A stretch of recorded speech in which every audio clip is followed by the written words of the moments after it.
What's up, YouTube? Blaze here, and I'm back with another reaction video. And yes, I know I've been gone a week, but the truth is, I went on vacation, and now I'm back. Okay. But for now, let's get started. Today's video is going to be from one of my favorite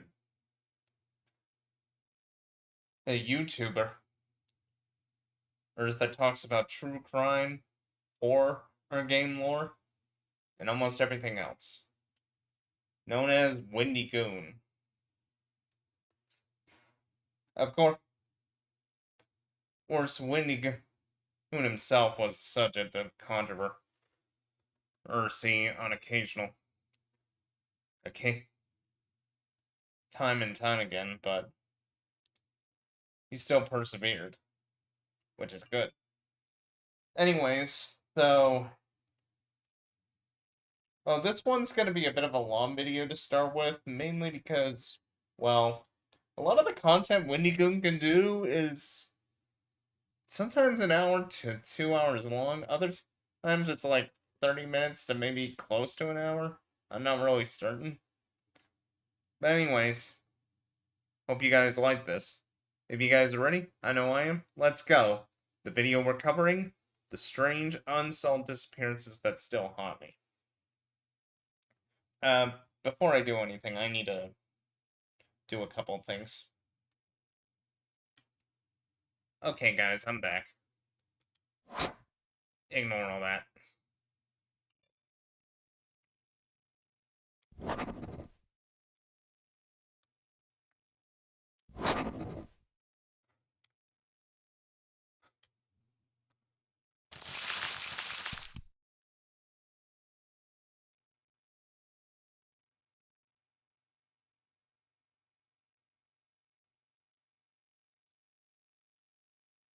When I cover real-life events on this channel, something that always sticks with me is missing persons cases. Sure, there's a ton of unsolved crimes, from theft to murder, but there's something about a disappearance that's so menacing. We naturally want to blame someone, but in many of these cases, we don't know if someone else was even involved. Was it a runaway? Did someone get lost? Was there foul play?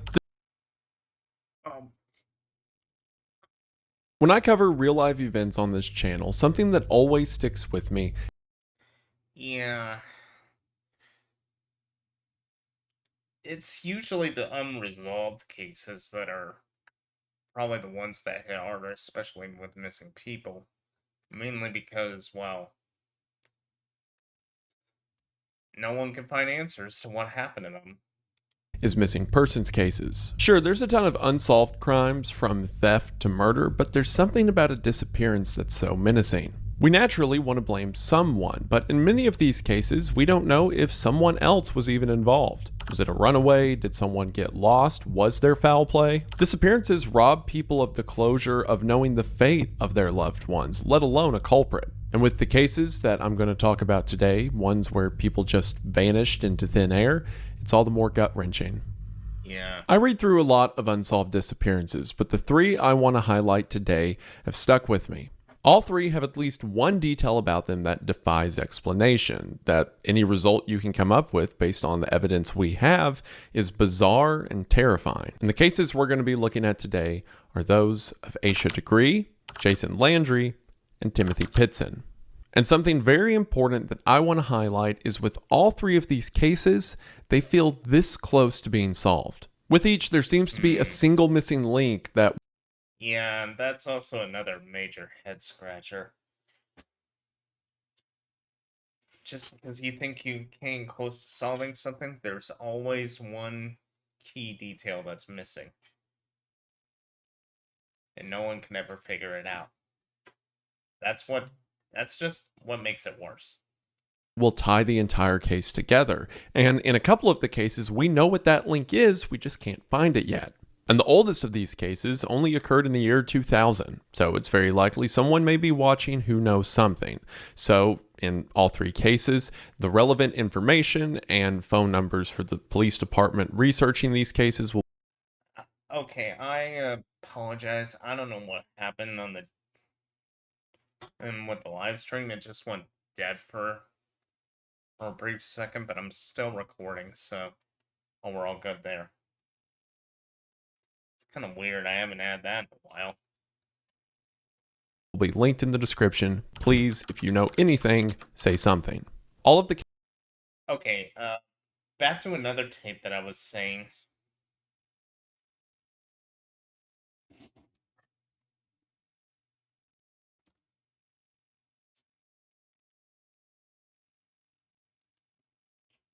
The oldest case was back in 2000. Wow. That's gotta be rough for a cold case, considering it's been 26 years. cases we're going to talk about today have dollar value rewards for information that leads to a resolution. So I'm going to throw an additional $20,000 on top of each of those bounties, assuming Whoa. someone has, actual information and goes. Yeah, that would be a definite bigger incentive. But also, if anything, I'm betting if anything, it probably just lead to more false leads. To the relevant authorities. Please do not come to me with it, for the love of God. I think these cases are worth talking about, and I think the families deserve closure. That being said, there's going to be some pretty heavy topics discussed in this video.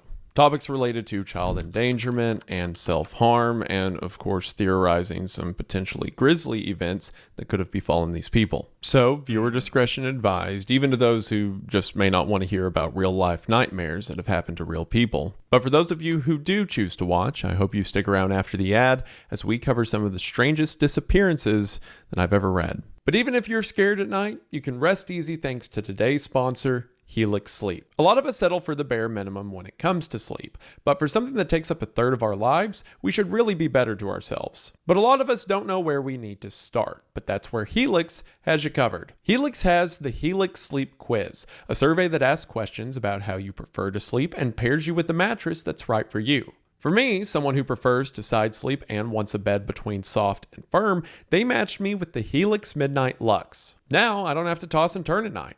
I feel supported in the position where I also feel comfortable, and better sleep means a more productive day to follow. Since getting Helix, I sleep comfortably, and because of that, I sleep longer and more effectively. I got 2 Helix mattresses, and my friend who has constant back pain woke up one morning after staying at my house, and after sleeping on a Helix, he realized that part of that pain came from a bad mattress. For him, Helix made the difference. Helix is also the easiest experience you can get when it comes to ordering a mattress. The mattress comes rolled up, it unfolds once it's in the room you want, and they have a 120-night sleep trial with seamless returns and exchanges. It's no wonder why they keep winning awards from Forbes, Wired, USA Today, and many more. Plus, right now, you can get in on Helix's Comfort Adjust cooling pillow. The pillow allows you to remove or add material to your preference, and the Glacio-Tex material ensures that the cool side of the pillow is both sides all night long. As with the mattress, most pillows you buy are one size fits all, but your body is not, so act accordingly. Sleep is too important to settle with good enough. Yeah, I kind of agree with that statement, mainly because there are times when I wake up when I'm sleep deprived. I mean, seriously, if you guys actually would see me in the morning, you would notice I look like a zombie. But with Helix, you can sleep settled instead of settling. And if you're interested in Helix, then now is the perfect time to get on board. Because thanks to their Memorial Day sale exclusive partner offer, if you head to the link in the description at helixsleep.com/Wendigoon, you'll be able to get your order for 27% off. That's right, 27% off site-wide for a limited time, again when you head to the link in the description at helixsleep.com/Wendigoon to get in on their incredible offer today. Thank you to Helix for sponsoring the channel. Their link will be in the description, and we are now back to the video. We are going to go ahead and get into it, but as always, thank you for watching.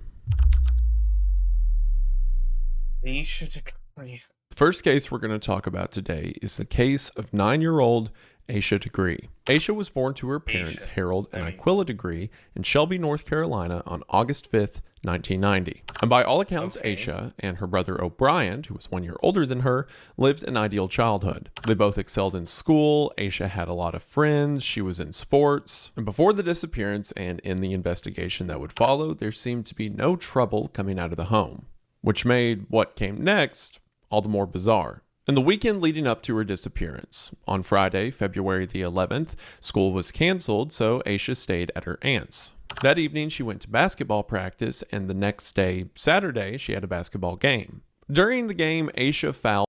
I wonder what was going on at the time for the school to get canceled. Who knows? Not that that's irrelevant. Not that that's relevant. Out, and her team ended up losing. Aisha's parents said that she was upset by this, but it wasn't anything out of the ordinary. Not any more especially upset than any child would be if their team lost a game. The next Sunday, Aisha and her family. Yeah, especially considering when I was watching a documentary series on the life of Shaq, aka Shaquille O'Neal.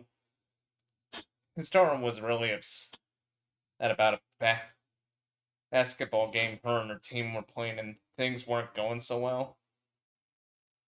And, well, Shaq did the right thing and basically comforted her.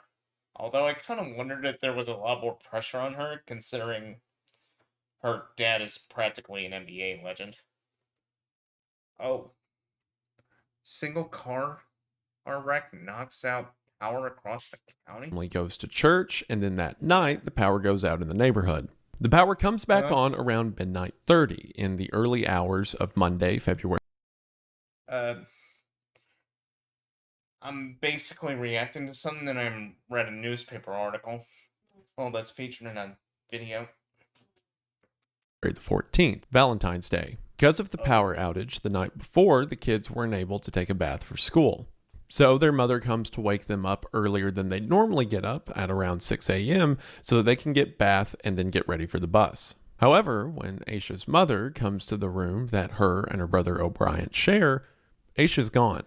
After the power came back on, their father checked on them and saw that they were both in bed sleeping at around 2:30 a.m. So sometime between 2:30 and 6, Aisha left.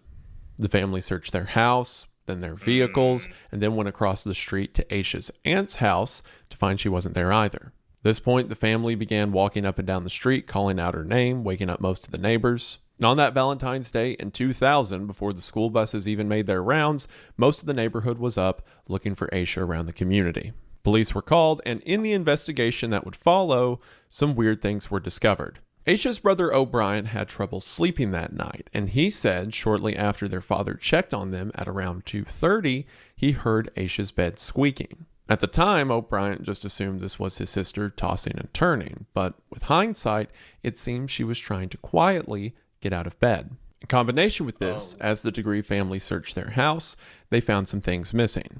It seems that Aisha had taken her school backpack and filled it with clothes. Along with clothes, the regular things she'd carry in her backpack, like pencils and notebooks, was also missing. Assumedly, she took it with her in the backpack. Furthermore, it didn't seem that anyone had come into the house to take Aisha, as all of the doors were locked and there was no sign of forced entry. It seems that Aisha simply packed her backpack as if she was going to a friend's house after school, and between 2:30 and 6 a.m., walked off the face of the earth. Now,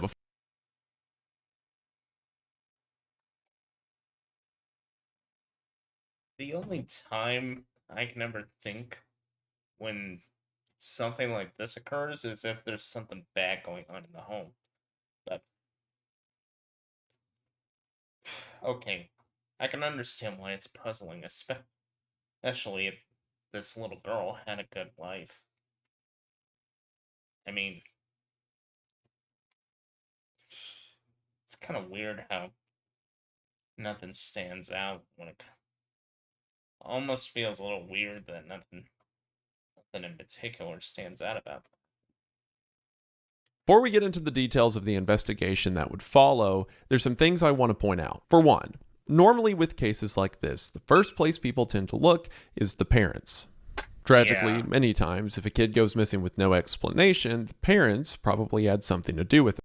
Yeah, it's usually parents or close relative that are responsible for these kind of cases. They're usually the first to get ruled out.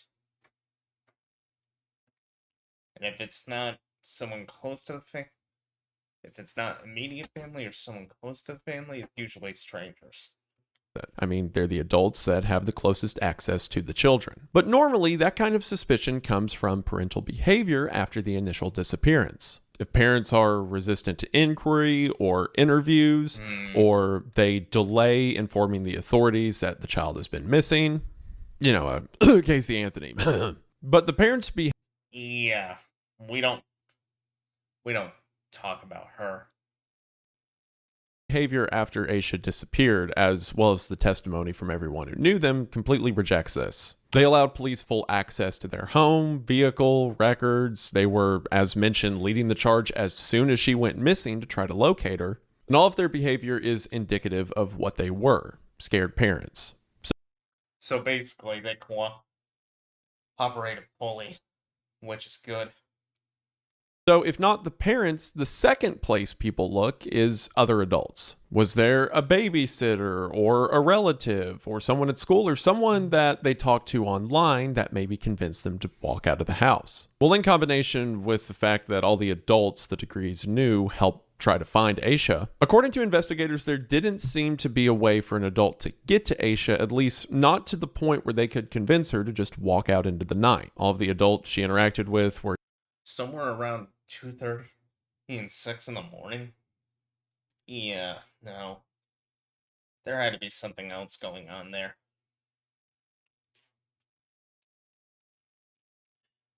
immediate family members or teachers from school. And if this happened in the modern age, you would think, well, maybe she was speaking to someone online. But again, this was the year 2000. Yeah, the internet wasn't widely accessible back then compared to now. So I imagine. And if someone convinced her, it would have to be someone she had to meet in person. There wasn't even a computer or means of accessing the internet in the Degree home. Unless a 9-year-old had that much unrestricted access to her school computers, which seems to be unlikely, there wasn't a way.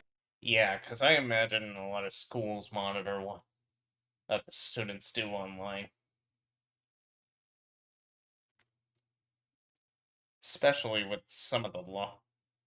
Especially with one of the weird laws put in place over the UK. When it comes to what you can do in terms of accessing school computers. Or what you can do on them.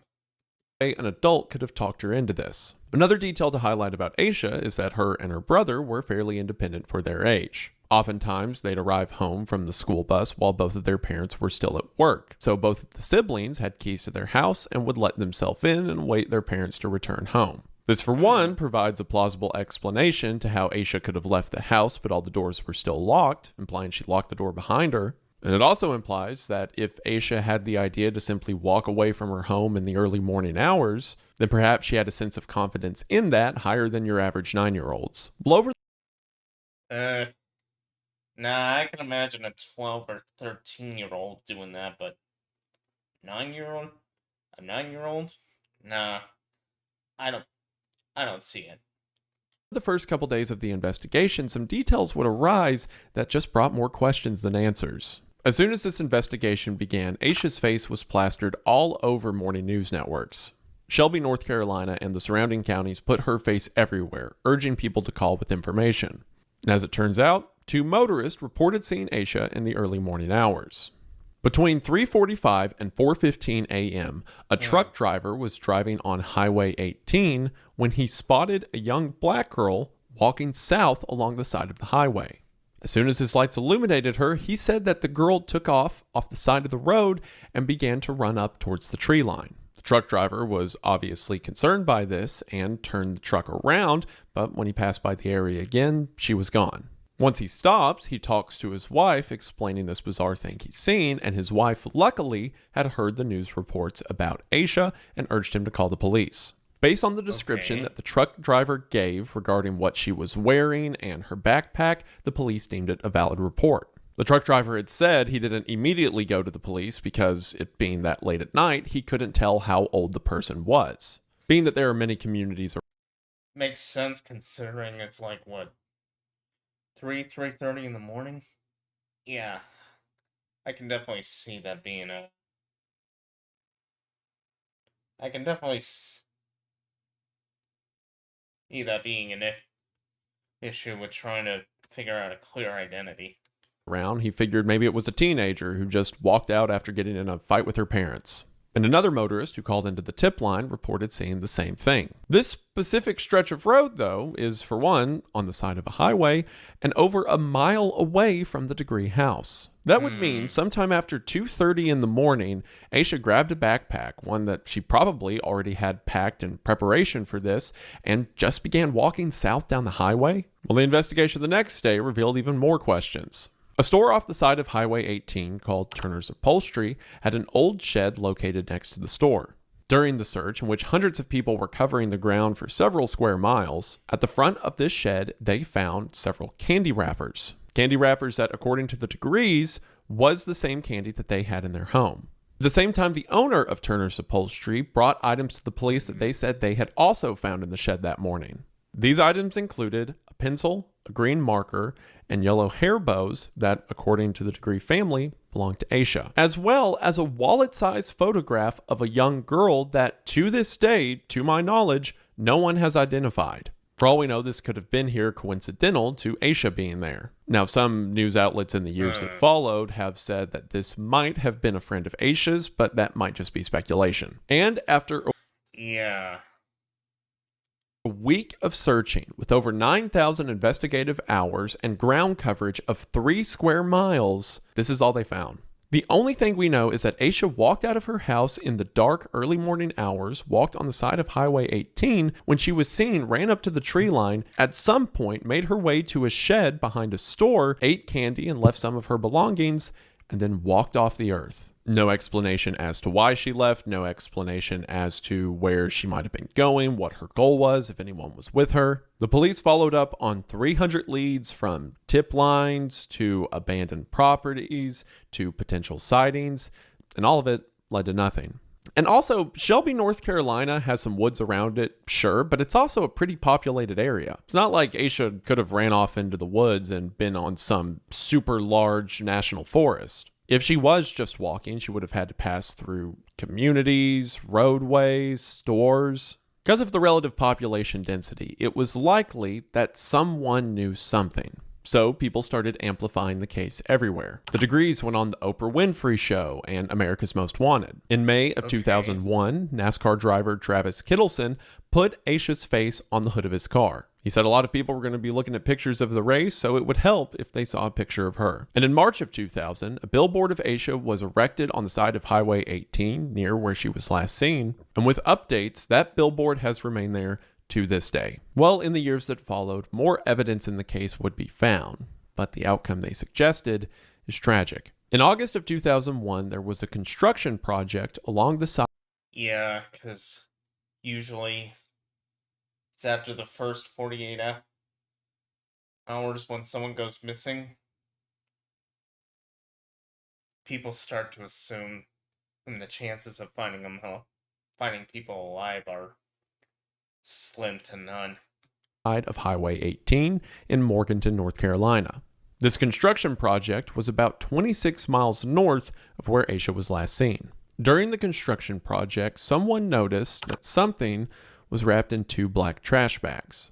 When the bags were investigated, they found a backpack. And upon opening it, sure enough, Aisha's name and phone number was drawn inside. This being only 26 miles away from where Aisha went missing, the crew members knew that this involved the missing girl, so they called the police, and the police were able to investigate before the evidence was too fouled up.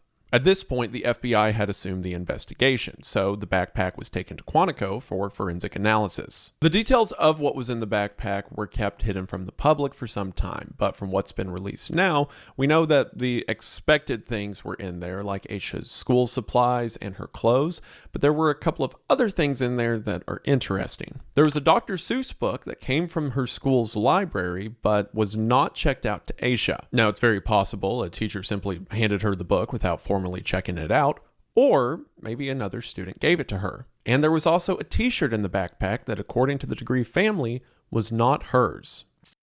New Kids on the Block? Yeah, I remember that they were extremely popular around that time period.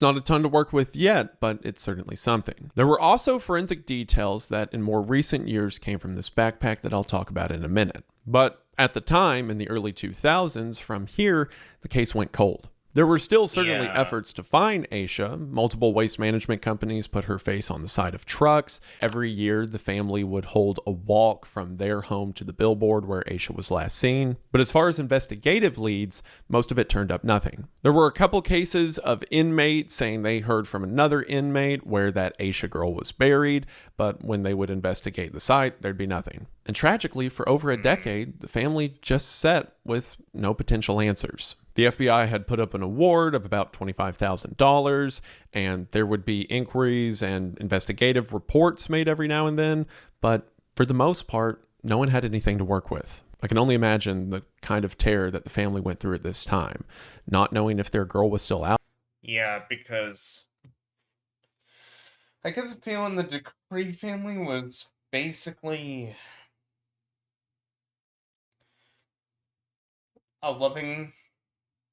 we're both loving parents, so I can imagine this had to be one of the worst nightmares they ever had to deal with.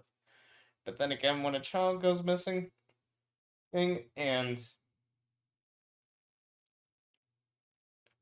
assuming the parents are innocent in most scenarios, it is a nightmare. They're not knowing what happened to them, where they disappeared to, how they disappeared, or even if they'll find them alive, which is the worst one. Out there, what happened to her, if someone was involved. Local outcry for the case continued. People urged investigators to give it another look, and in 2015, the FBI did. And also, I want to say, on this channel, I have covered a lot of stories where federal investigators really drop the ball, where they show up to a case and they overlook witnesses or they bypass evidence and things go wrong because they don't do their job. Well, credit where it's due. Whatever the FBI started doing in 2015, it seems to be working. I mean, think about it. At this point, the FBI is coming into a 15-year-old case, and some of the leads they turned up are astonishing. I have no idea who they talked to or how they found this information in the first place, but they need to keep doing more things like this. Now, a lot of the details of the case that I'm about to talk about have been kept very close to the chest for good reason. As you'll see, it seems like the FBI is closing in on someone. So of course, they don't want too much information to be out there that might hurt the case. And even though there are some persons of interest named, yeah, it makes sense. The last thing you want to do is if someone was involved in a case like this, and if they're the perpetrator, the last thing you want to do is tip them off. And the warrants are public, so you can see exactly who the police searched and what for. I also, on this YouTube channel, don't want to telegraph details of a very sensitive investigation that may end up hurting the case in some way. There's been a few examples of YouTubers covering a case before the case was finished and it fouled up the whole investigation. So I'm just going to... Yeah, or like,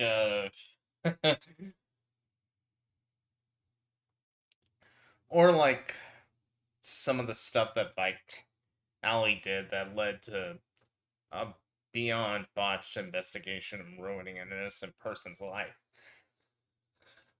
I'm going to talk about the big, broad public strokes that have been made, well known. And if you want to learn more about it, that is on you. But what I will say is that in the 2015 FBI investigation, they uncovered a new witness who claims in the early morning hours of Valentine's Day of 2000, that they saw a girl matching Aisha's description getting into a vehicle. It was dark outside, of course, but this, as far as I know, unnamed witness said that they saw a girl who might be Aisha getting into a vehicle that was similar to either a Ford Thunderbird or a Lincoln Continental Mark IV. And the color of this vehicle was a dark green. At the time, I'm sure this witness just thought he saw someone picking up their kid. But this clue in the case seems to have led to a lot. In addition to this, new tools in forensic analysis allowed a second look at the backpack. During the second analysis, Yeah, because I can imagine, even back in the 2000s, and forensic technology was still on the upcline, so imagine it wasn't as. I imagine it was about as difficult back then as compared to now. 2 new strains of DNA were identified and eventually matched to 2 persons of interest. Well, going off of this new evidence, the police obtained a new warrant. During this warrant, they see some interesting findings. Most notable, a dark green 1964 AMC Wrangler, which, if you ask me, on a dark night in 2000, someone might mistake for a Thunderbird. The Yeah, or a Lincoln Continental. warrant for this vehicle was executed only a couple years ago in September of 2024. And then, shortly thereafter, someone came forward and told the police that he had heard one of these persons of interest, who you can look up the name of, but again, YouTuber, don't want to mess anything up. He had heard one of these persons of interest say when they were drunk sometime in the past that they had killed Aisha Degree. Just last year, the police carried out another search warrant, this time seizing cell phones and going through messages of parties that were potentially involved. And although nothing conclusive came out of that search from messages regarding parties that might be involved, it seems they were beginning to get nervous. Again, I don't want to cause complications, and from everything I've read, it seems that the FBI is building a case. I mean, you only get one shot at convicting these guys. But it seems that now, hopefully, we're closer to an answer than we ever have Yeah, and there's always a good opportunity something can go right. been. From the pieces we do have, it seems that even if these interested parties were involved in the cover-up of what happened to Aisha, they weren't the reason she walked out of the door that morning. And as far as why she left the house, we can only speculate. One thing that was highlighted by one of Aisha's teachers is that during that month, they were reading The Whipping Boy for school. That story involves a group of kids who run away and go on adventures. Perhaps the answer is as juvenile as that. Maybe Aisha just liked the story and wanted to go on her own adventure. So she packed a bag of clothes and walked out her front door, only a little over a mile from the house, before someone unfortunate found her. I should also make it clear from the evidence the police have made public, it doesn't seem that it was even necessarily a homicide if someone did cover up her remains. Like, she was walking down the side of the highway at night. That's dangerous. Maybe someone hit her and then hid the evidence. Thankfully, it seems that investigators are closing in, and hopefully soon the family will finally have answers. Now would also be a great time for anyone who might be involved to talk to the police before they're talking to an attorney about a potential conviction. If Aisha is still alive, the National Center for Missing and Exploited Children have provided this photograph of what she may look like now. Today, she would be 35 years old. And again, if anyone knows anything about this case, please contact the Cleveland County Sheriff's Office at 704-484-4822. And if something terrible did happen to that little girl, then hopefully her family can finally lay this to rest and get some closure. Yeah. Also, the local news station, WBTV.com, has a ton of great information about Aisha's case. They have details regarding the timeline, maps, and the warrants. And most of the information for this video comes from articles on their website. So I'll have that hub linked in the description. Be sure to check it out if you're interested. All right. Okay, this time it's an adult. The next case that I want to talk about is that of Jason Landry. Jason lived with his family in Missouri City, Texas, and went to college at Texas State University. Jason was 21 years old at the time of his disappearance, and by all accounts, Okay, I'm not sure if I heard this through another true crime YouTuber, but to me, he looks familiar. had a perfectly happy life. And his first year at Texas State University went great. He excelled academically, made a lot of friends, but his second year wasn't so great because, as I'm sure many of us can relate, COVID hit. Because of that, the outgoing and charismatic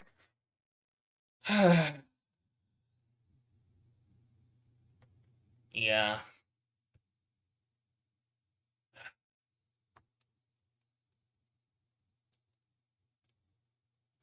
Man, COVID ruined a lot of things for a lot of people. I'm not exaggerating on that.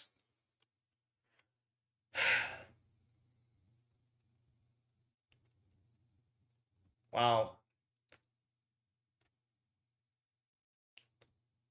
while there was some good things, I think it was mostly bad.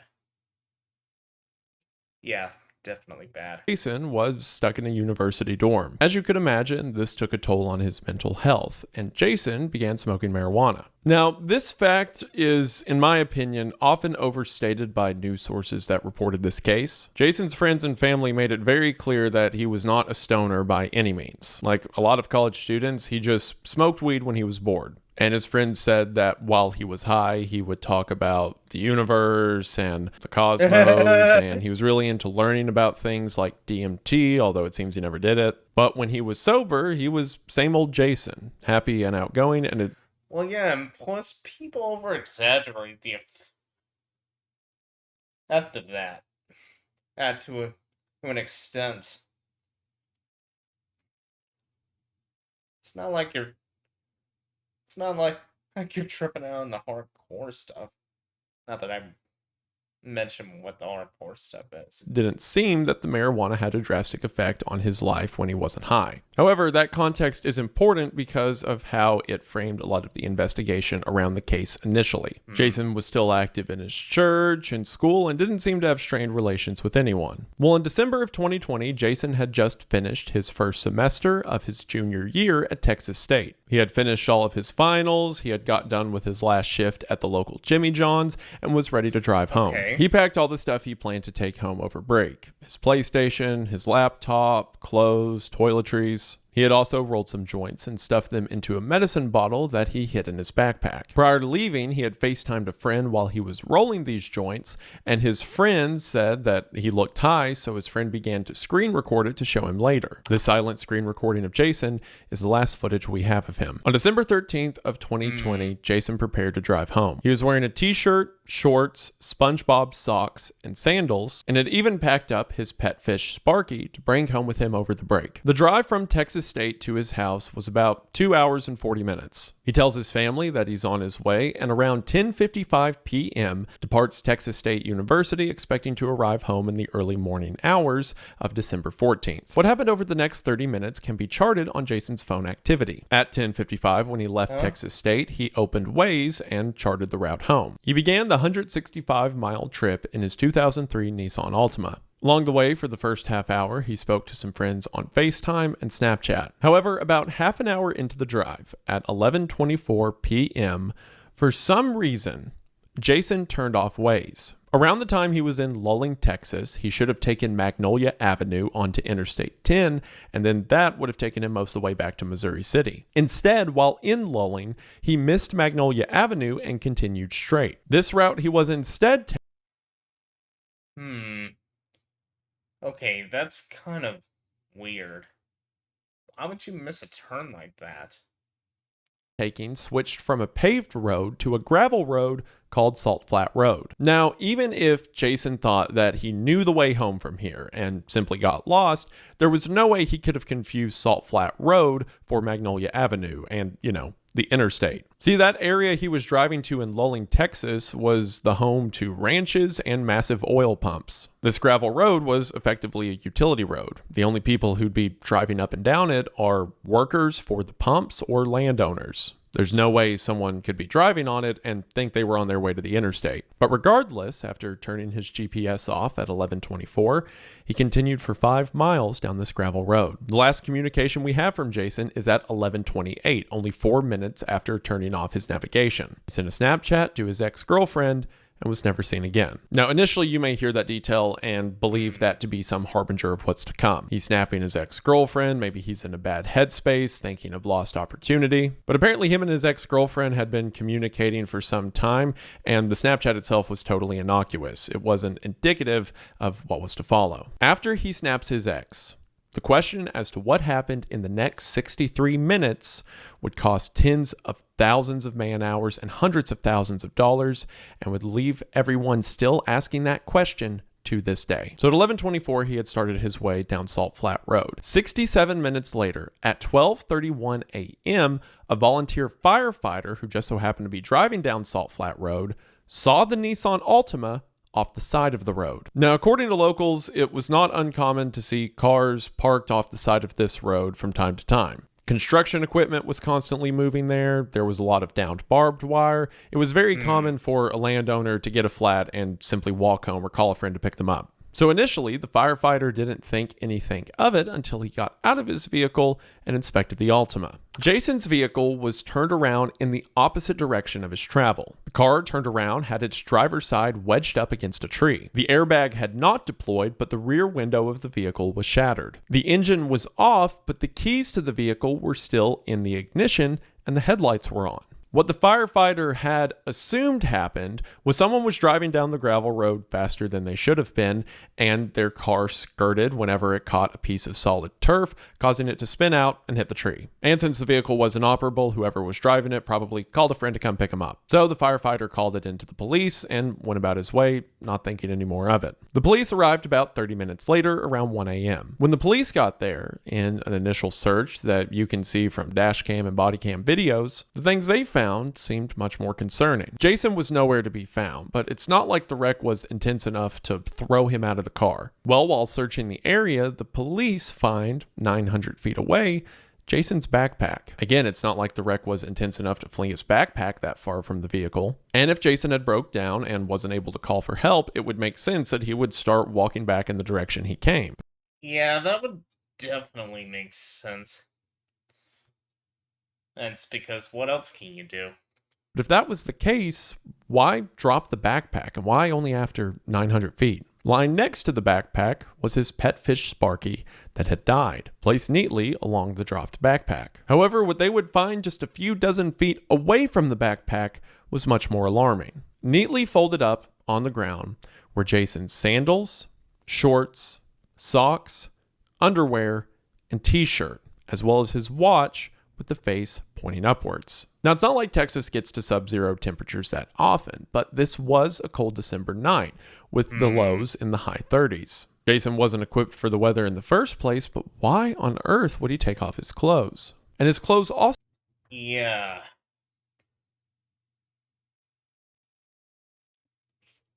Yeah, because...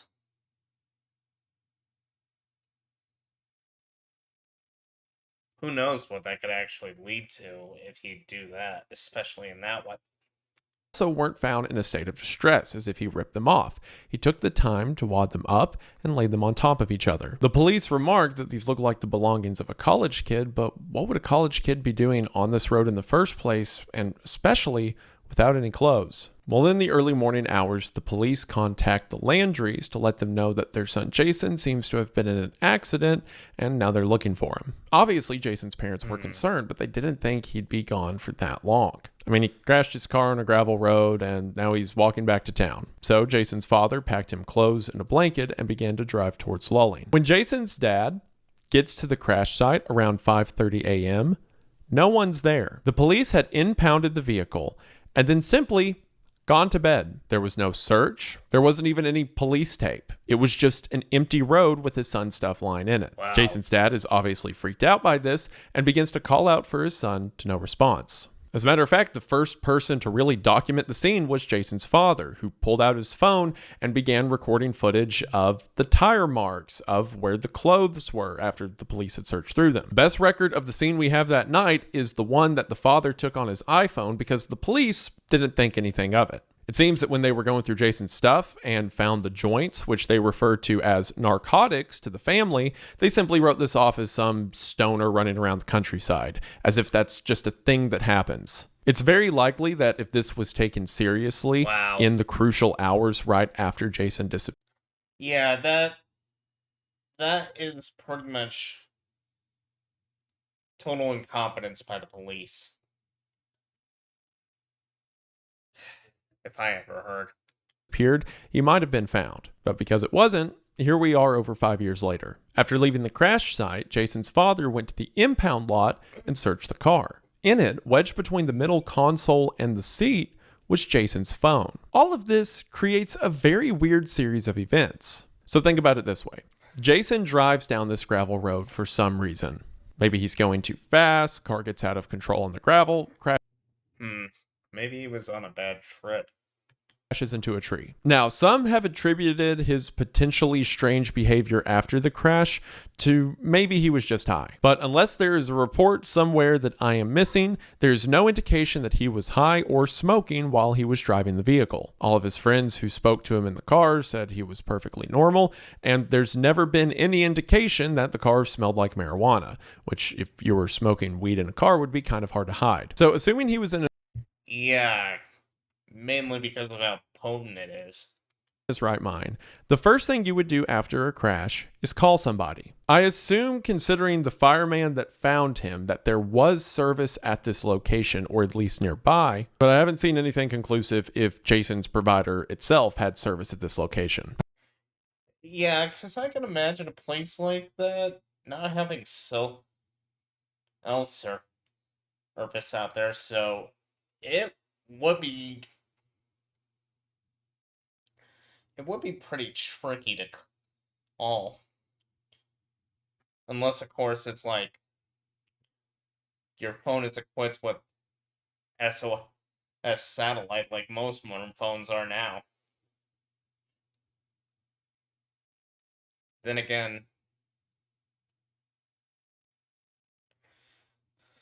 if this guy was clear-minded, why didn't he take his cell phone with him unless he lost it? However, regardless if he did or didn't, you would take your phone with you. I mean, right? You're crashed on the Yeah, side of the road. If exactly. you can't call someone, or if you can but just want to step away, you take the thing that you use to call people. Why would he just leave that wedged between the seat? Furthermore, Jason turned off the vehicle. Again, he didn't take the keys with him, leaving them in the ignition and the headlights on, but he did click it off. So why turn off the car but not take the keys? Could say maybe he left the keys there because he was just going to walk far enough away from the car to make a phone call. But again, he left the phone in the car. And then there's the backpack down the road. It would make sense if Yeah. you're going to walk for it that you bring your valuables with you, but why abandon it and less than 1,000 feet away? Then, of course, the most concerning detail, why did he take off his clothes? Some people have said that perhaps he took off his clothes because of a case of paradoxical undressing. Paradoxical undressing is something that happens when people are dying of hypothermia, when their body gets this final rush of adrenaline and they feel really hot,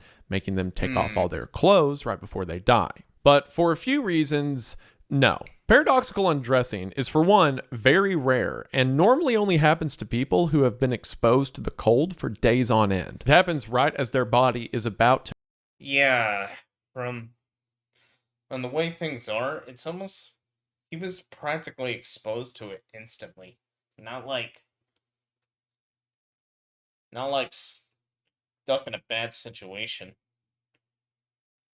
and where hypothermia can set in, so that's really weird. Shut down from the extreme elements around them. 40 degrees for less than an hour is not cold enough to make you do that. And also, Jason didn't throw off his clothes all over the road. He stacked them neatly in a pile. There's one detail about the clothes that I think people run with a little too much. The investigators noted that there was a bit of blood on the underwear, but it seems that the amount was so insignificant that it could have been from a scab, or if he brushed himself on the barbed wire or broken glass getting out of the car. Not indicative of injury while he was wearing the underwear.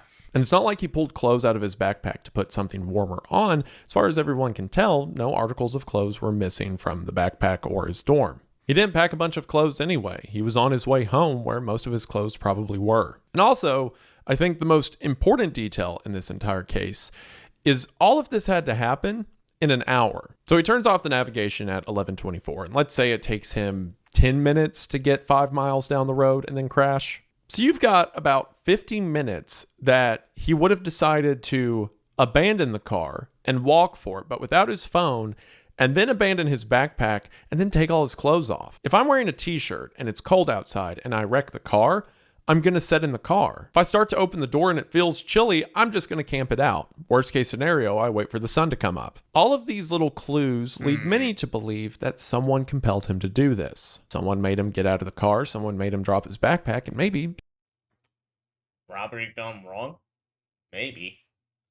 someone made him take off his clothes. And if this isn't weird enough, the investigation would get even more weird in the days that followed. Hundreds of volunteers, from locals to people at Jason's church and community, showed up to help. They combed and walked 31,000 acres and used things like drones, some with infrared capabilities, and ATVs, and dogs, and found nothing. In the initial days of the search, the dogs caught on to Jason's scent and sprinted to a nearby pond. This led many to fear that perhaps in the night, Jason stumbled into an icy pond and drowned. Well, crews brought out the equipment to pump the entire pond, and once it was empty, Jason wasn't in there. The dogs did this with several more ponds in the area.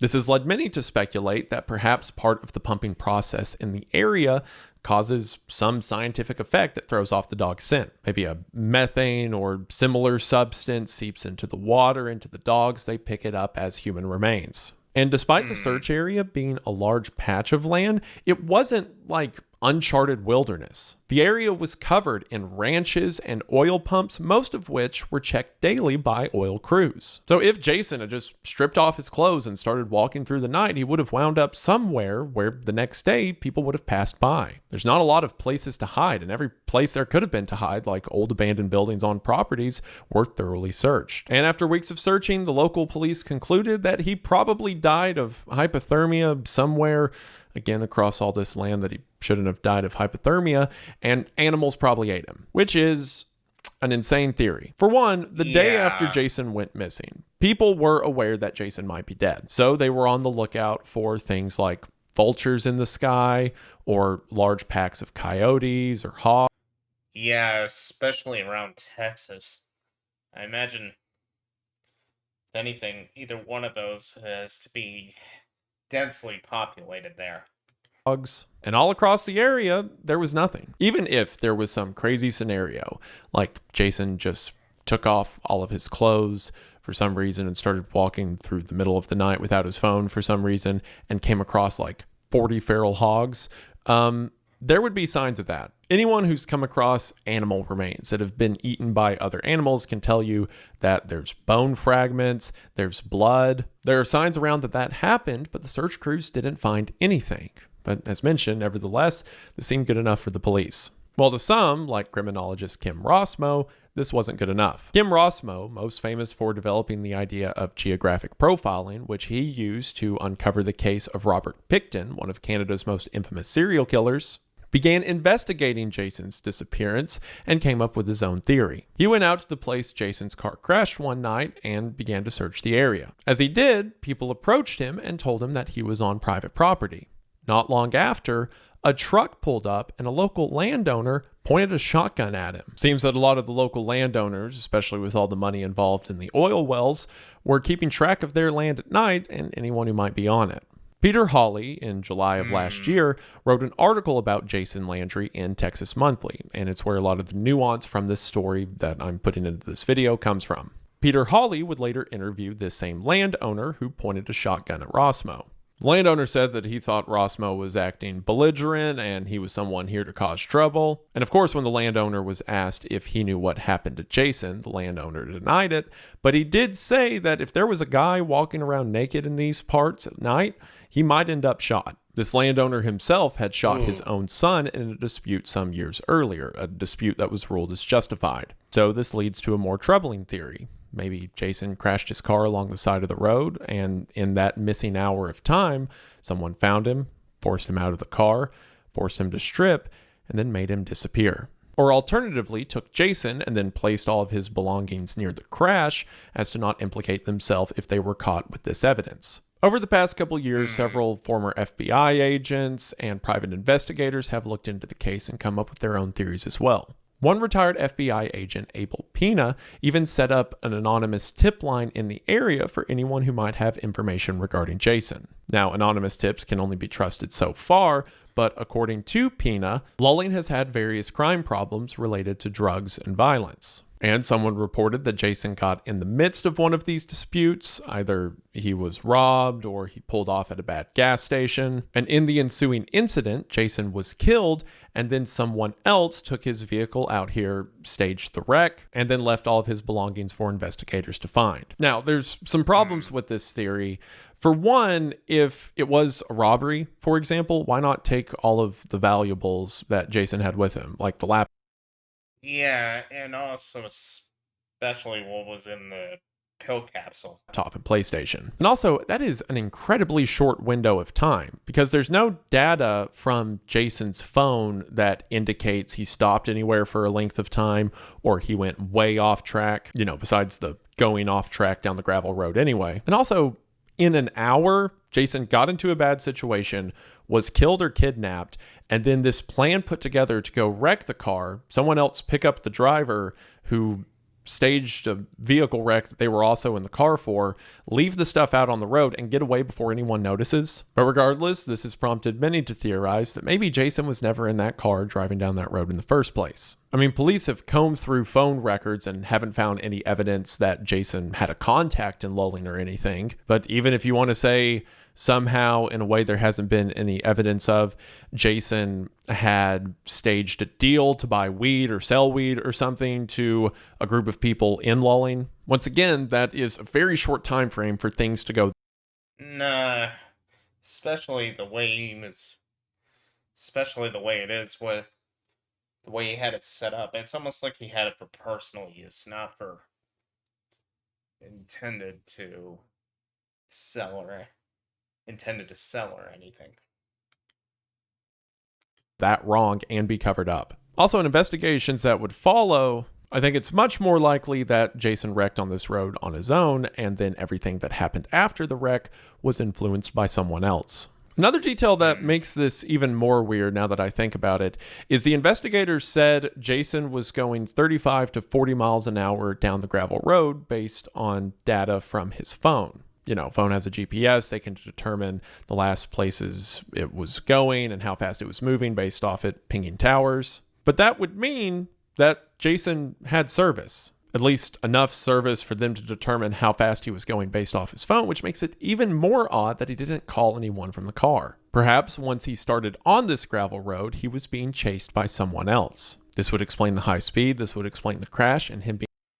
Yeah, it could either be,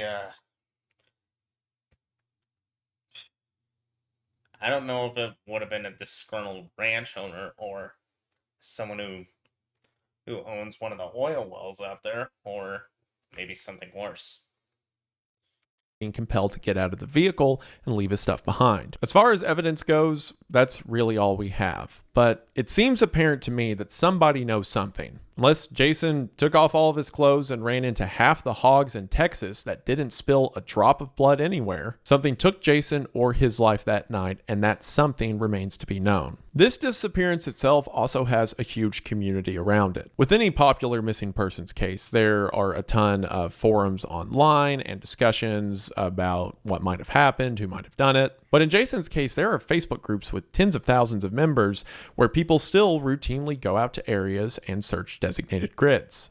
And the details are getting a little too in the weeds for this video. I, again, recommend that you check out Peter's article in Texas Monthly. It'll be linked in the description. But okay. Peter outlines a case where there was an anonymous figure in these Facebook groups who was messaging people to the side and kind of manipulating them to believe his theories about the case and like demeaning them if they thought another theory was popular. And some people have accused like investigators of being this anonymous person, and the whole culture around it is very strange. Seems apparent to me that something went down that night. Nah, I don't think it's a conspiracy for dirty cops. I think it was just more incompetence on their part, or for not being thorough with their investigation when they looked into the car crash.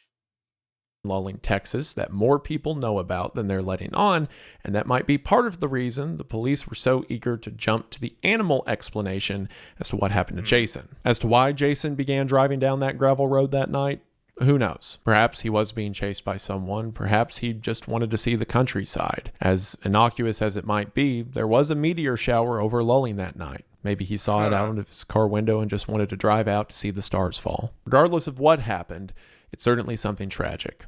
I can't help but feel a weird kinship to Jason. I'm almost to the day 2 months older than him. And I remember being in college and feeling kind of lost, didn't know what I wanted to do. And thankfully, this worked out. Thanks, guys. But I think about the way investigators would talk about him after the case and be like, oh, yeah, well, you know, a pothead, whatever, because we found some joints in his backpack and stuff like that. And how tragic that is to have such a life ahead of you and have so many people demean it over something completely immaterial. It's hard for me to watch videos of his dad talk about how this has given him an opportunity to witness for God and how God is getting them through this, and not imagine how my dad would be similar if he was in the same situation. I really hope we find out soon what happened to Jason, and if anyone was involved, that they see justice. Here's a photograph of Jason from 2020. Again, he's been missing for about 5.5 years now. And if you know anything, please contact the Caldwell County Sheriff's Office at 512-398-6777. Again, investigations into Jason are continuing, and new information could pop up any day. And hopefully whatever pops up, it brings the family peace.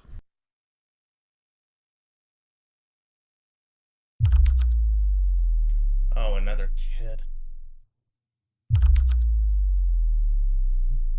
The last case I want to talk about today is the case of Timothy Pitson.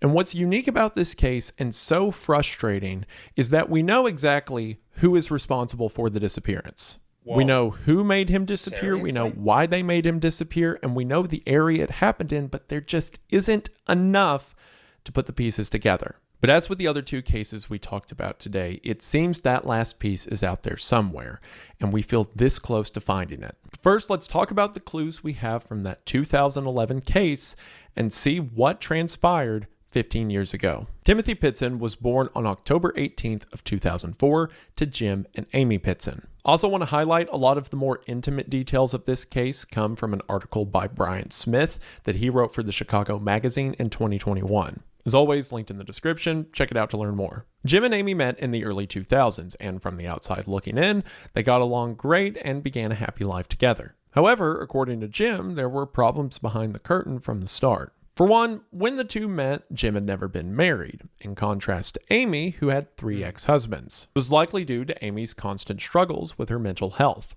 Her symptoms were characterized by emotional bouts of highs and lows, severe depression, which were made even more complex due to her medication. Amy was on Ativan, Wellbutrin, and Lexapro. Now, of course, this isn't to say there's anything wrong with people who struggle with their mental health or need to be on medication, but there was something wrong in the way Amy was doing it, because she would only kind of do it. Jim said that sometimes she would stop taking one and keep taking the others, or she'd drop out all but one or not do any of them, then add them all back on at once. And this inconsistency led to some very intense mood swings. Regardless, it seemed when Amy was doing good, the two were great. They seemed to be doing even better when, in early 2004, Amy found out she was pregnant. Before the two had met, Jim had beaten cancer, but due to his time undergoing chemo, Jim believed himself to be sterile. So both of them thought it miraculous when suddenly Amy was pregnant with Jim's child. They decided to start a family together.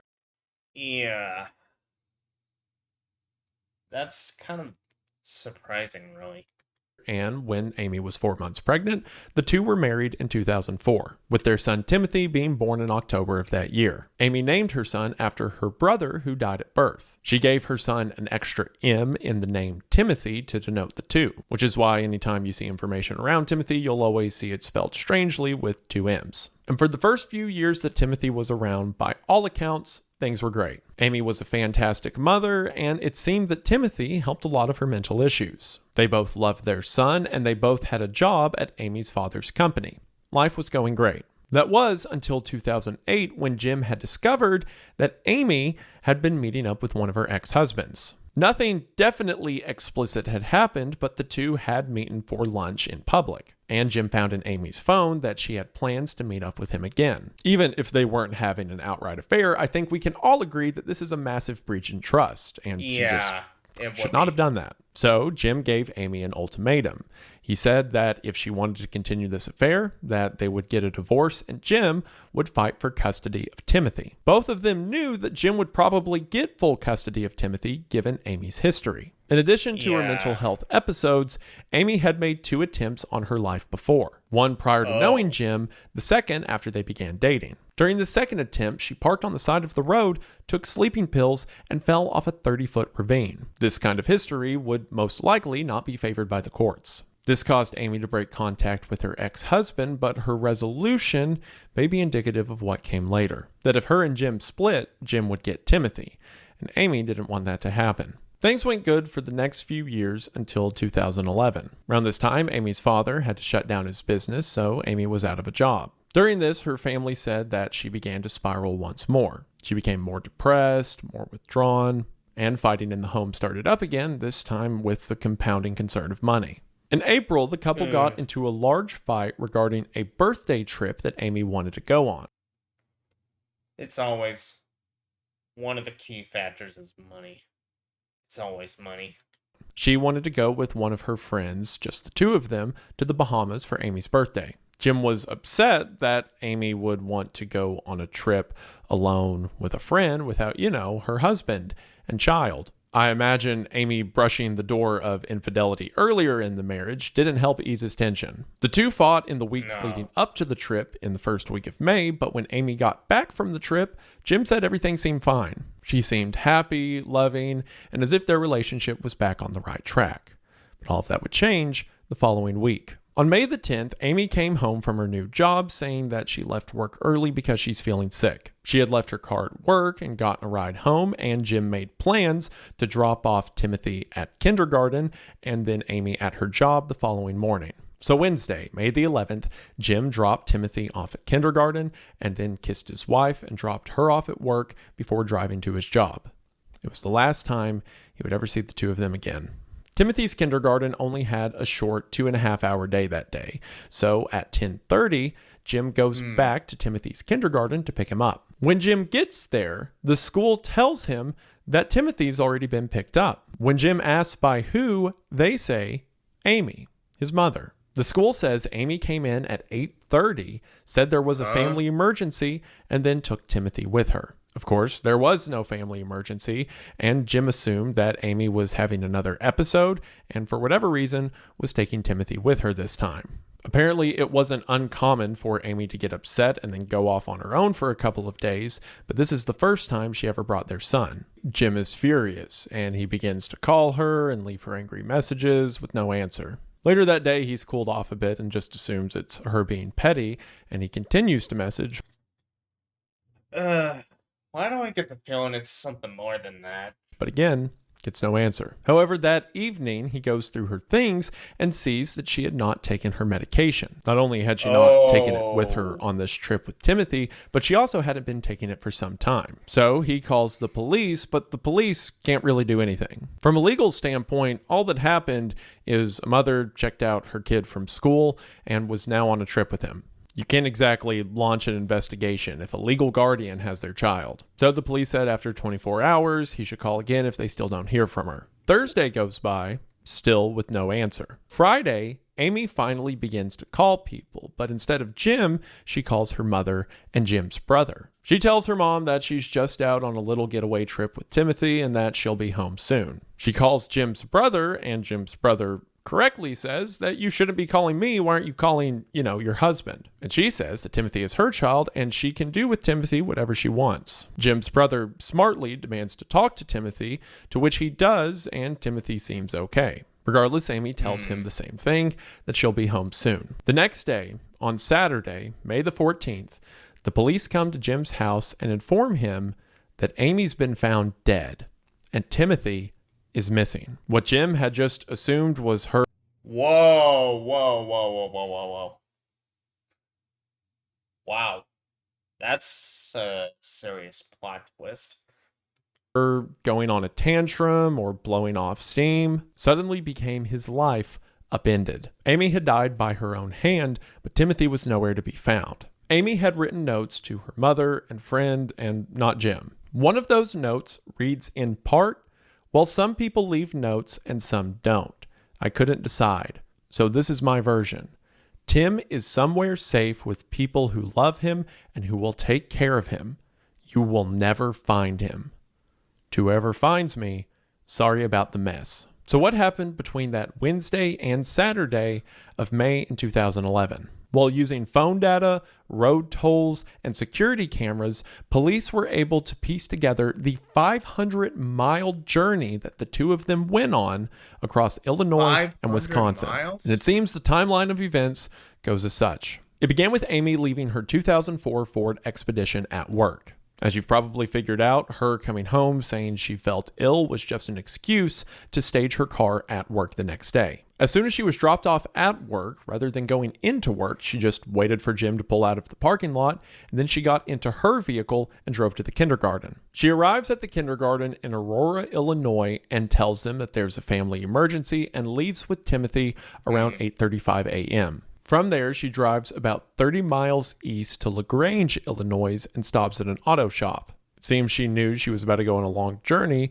and made sure that the car was serviced. The auto shop tells her it'll be some time, so she asks one of the mechanics to drop her off at the nearby zoo. The two spend a few hours at the Brookville Zoo and then come back to the car and drive an hour north to the Key Lime Cove Water Resort in Gurnee, Illinois. It seems they spend the day at the water park and then stay at the resort for the night. The next morning, Thursday morning, they check out of the water park resort and begin the 2.5-hour drive north to another water park, this time heading to the Kalahari Resort in Wisconsin Dells, Wisconsin. While driving along I-94, they stop at a gas station to get gas and snacks, and then again at a convenience store to get Timothy toys, like a craft kit, a toy car, and clothes. They stay the night at this second water park and then the next morning check out. Security camera footage of Amy and Timothy checking out is the last time Timothy has ever been seen.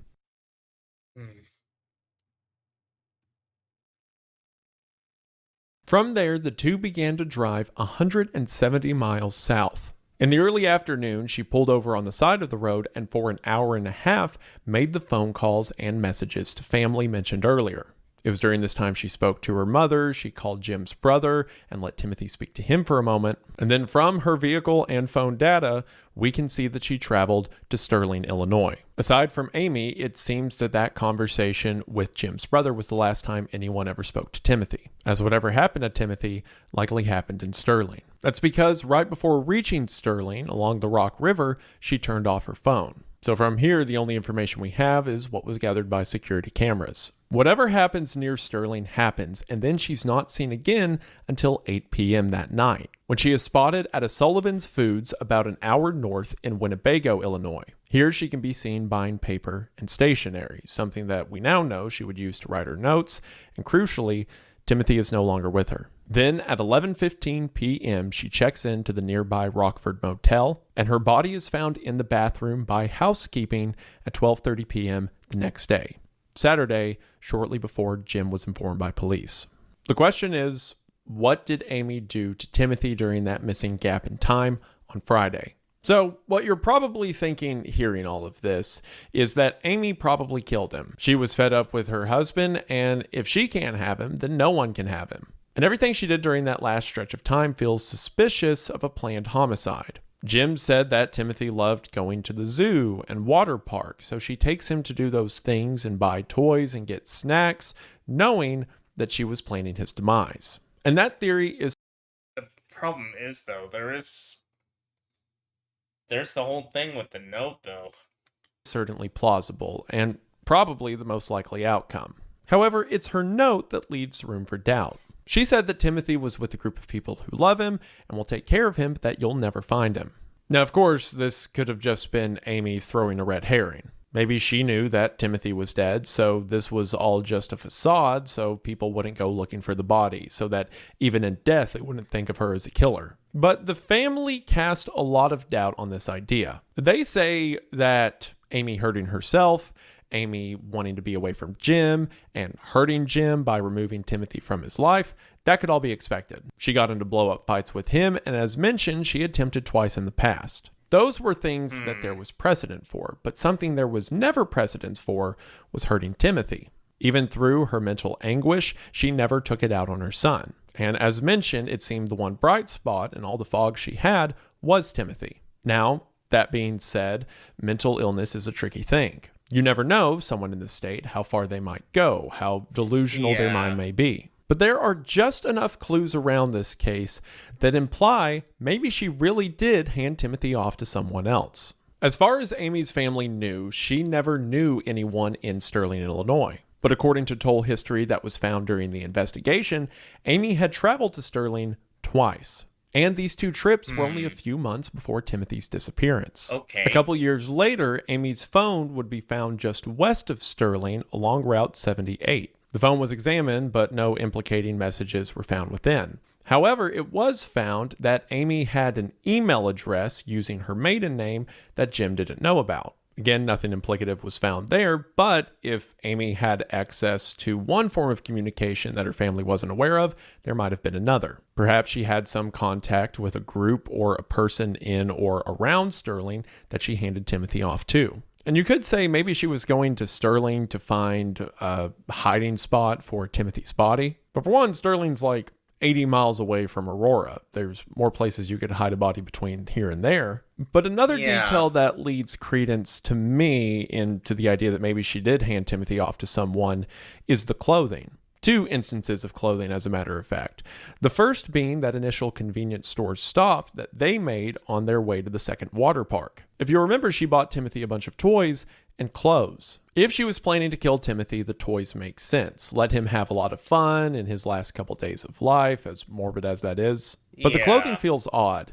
Due to Amy's whole plan, it would have been strange for her to pack a bunch of clothes for Timothy beforehand. So if she was planning on handing him off to someone, she'd have to get clothes along the way, which he did. But the other clothing detail is the clothes Amy's wearing. From the security camera footage we have of her and Timothy checking out of the second water park on Friday morning, we can see that she's wearing a t-shirt, shorts, and flip-flops. Well, investigators know, after searching her car after she was found dead in the hotel, that during that missing gap of time, she went somewhere off-road. Now, this may lead you to think that means she stashed his body somewhere in the wilderness, but then if you look at the security camera footage from the store she went to get the paper that night, she is wearing the exact same outfit, flip-flops and all. And her clothes don't seem muddy or disheveled. If she did dig a gravesite or take him far enough out into the sticks that investigators never found him, then her clothes would probably be dirty, or she'd have a change of clothes that would have mud on them that would be found somewhere but never were, or no set of clothes like that was missing from the house. Okay. Sure, it's circumstantial, but it doesn't seem like she's wearing the clothes of someone who just stashed a body. Also, you want to know how crazy forensics is at this point? Okay, this is from the Charlie Project website, which, by the way, the Charlie Project is a fantastic organization. They compile information regarding missing persons cases and create a central database for new information about the case or who to contact if you know something. And in their summary of what we know about the case, they say this: Amy's SUV was visibly dirty and had soil, tall grass, and weeds stuck to the undercarriage when it was located after her death. Forensic testing on the plant and sediment materials on the car indicated it stopped for a time on a gravel area just off an asphalt road that had at one time been treated with glass road-making beads. So they can tell that the car was on gravel next to asphalt that was treated in a specific way. But not only that, the vehicle backed into a grassy meadow or field which contained Queen Anne's lace and black mustard plants and would have been nearly treeless. Some oak or birch trees were in the general area, but not in the direct place where the car stopped. There was possibly a pond or small stream close by. Wow. There were no indications that the land was cultivated as either a lawn or for growing crops. Investigators think the meadow is probably in Lee County or Whiteside County in northwestern Illinois, but they're also considering Carroll, Ogle, Stephenson, and Winnebago counties. You can back your car off the side of the road, and they can have your IP address. But again, nothing Amy's wearing indicates Hmm. someone that carried something heavy through an area like that. Plus, anytime there seems to be evidence in the case that points towards foul play, it gets diverted. For example, during the initial search, the police said they found a concerning amount of blood in the back row of Amy's car. This blood was later positively ID'd as Timothy's. So of course this would lead you to believe that Amy killed Timothy in the car. That was until the family viewed the evidence and said that was actually from a nosebleed that Timothy had a few months earlier. He had a major nosebleed in the car, it stained all over the seats, and they just hadn't got it detailed yet. So in other words, this kid could have chronic nosebleeds. Seems likely. I'd say the family would have to be pretty sure of that to see Timothy's blood in the car and say, oh no, that's definitely from something else. And regardless, every area like this in the region, every area that would have a stream or a meadow or some Queen Anne's lace, has been thoroughly looked over. Unless Amy suddenly became Bear Grylls, there was no way that she was able to hide the body in a place that it still hasn't been found to this day. So, if she did hand Timothy off to someone, then who? Well, Jim says he has a theory that he's let investigators know, but he hasn't let the public know all the details of in case it tips off responsible parties. However, Jim has said he believes that Timothy is now far away, possibly even overseas. From the details mentioned and Amy's assurance that it's someplace You're safe, kidding. I don't think it was a trafficking ring or anything, but there might be a group out there that takes house children, or maybe Amy had convinced someone that Jim was abusive or something, and they think that they're keeping Timothy safe by keeping him away from his family. Another detail I found interesting is it seems most of the people in Amy's life knew of her friends that she interacted with. So, barring something like an affair, which Amy would be capable of, there aren't a ton of people who she could have been this close to that everyone else wouldn't known of outside of her religion. See, Amy was a Mormon, and as far as I know, Jim and her family were not. She became a Mormon through her husband in her first marriage. And of course, I'm not saying this to discredit Mormons or religion as a whole. I am Christian. I'm not trying to be like, oh, well, the Mormons did it again. But that is a place she could have made contact with someone and developed a close relationship with that the other people in her life may not have known about. It's just a theory, but perhaps Timothy was with someone who had him off the grid, or as Jim implied, maybe even in another country. Regardless, Jim is sure that Timothy is alive, out there somewhere. And tragically, over the years, there's been multiple false flags. In 2019, a guy in Newport, Kentucky claimed that he was Timothy Pitson, escaped from a group of captors who had him for several years. But the DNA test came back negative, and it turns out this guy was just a loser who had been in and out of jail and was just trying to, I guess, get a new life by convincing this guy that he's his long-lost son. However, once again, unless Amy killed Timothy, which seems more and more unlikely as this narrative progresses, someone out there probably knows where he is or what happened to him. And like I said, sure, it's possible that Amy killed Timothy, but there's just enough nuance in this case that I do believe he might still be out there. The National Center for Missing and Exploited Children put out this picture of what Timothy may look like now. He would be 21 years old. If you know anything, please contact the Aurora Police Department. Well, technically 22 eventually. At 630-256-5000. It doesn't happen a lot with these cases, but I would really like to see this one get a happy ending. I mean, hey, crazier things have happened. With all three of these cases, from Aisha to Jason to Timothy, like I said at the beginning, it feels like we're so close. With all of them, someone has to know something, and I really hope that someone comes forward. It's hell enough to grieve a lost loved one, but to not even know if they're lost has to be obliterating. To not know if they're still out there, to know what fate they might have went through, to not know if someone got away with it, I couldn't imagine. As I said at the beginning, if anyone knows anything or think they might know something that may help, again, all of the relevant phone numbers and links will be in the description below.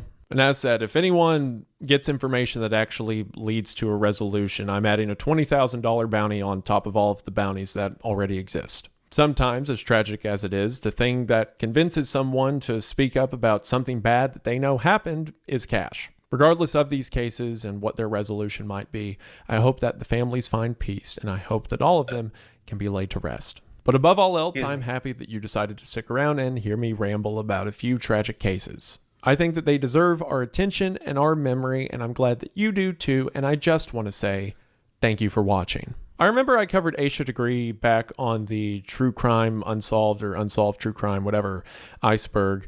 And I remember she always stuck out in my mind. Something about that little girl waking up, putting on a backpack, and just walking away. And then over the years, I've heard about cases like Jason's and Timothy. And there's a few other cases that I considered putting in this video. But I feel like these three certainly had enough information on their own and deserved, their own time in the spotlight, so to speak, each their own time for people to look at them.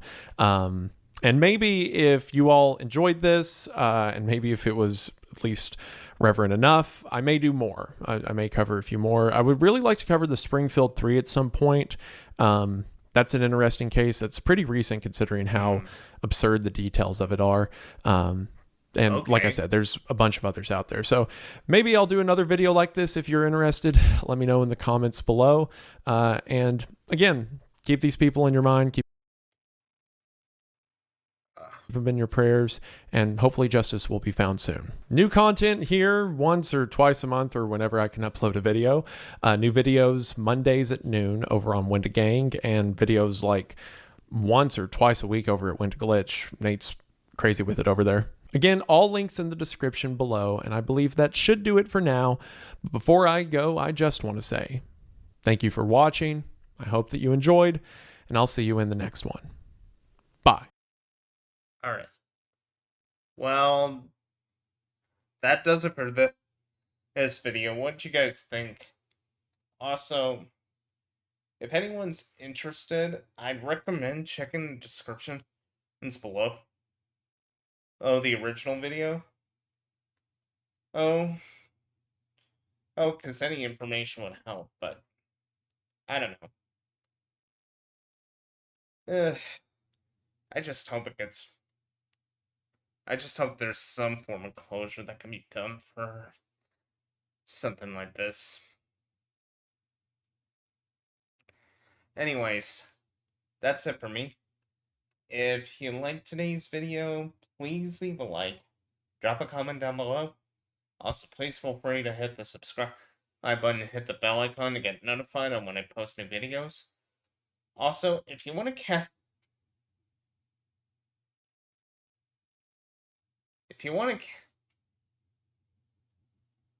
me live when I do these reaction streams, or when I do my gaming streams, you can find me over at kick.com/BlazingKitsune or on Rumble at rumble.com/BlazingKitsune, or depending on your preference.